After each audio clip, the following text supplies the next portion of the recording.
Apakah kerusakan di darat dan di laut disebabkan perbuatan tangan manusia? Allah membuat mereka merasakan sebagian dari akibat perbuatan mereka agar mereka kembali ke jalan yang benar.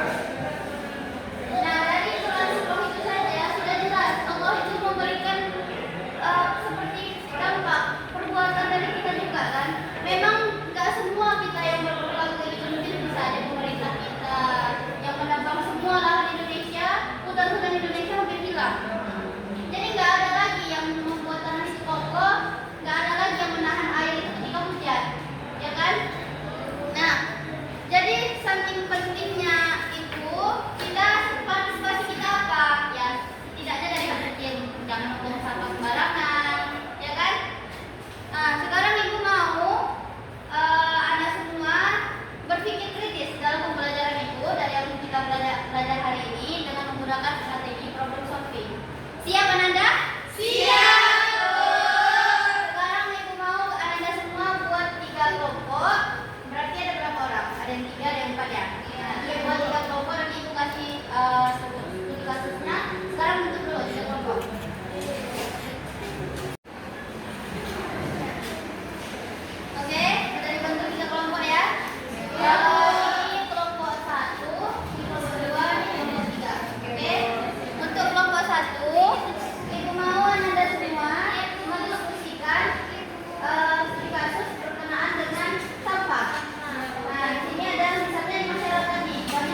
bagi sungai, kebiasaan lama yang turun-temurun membuang sampah ke sungai.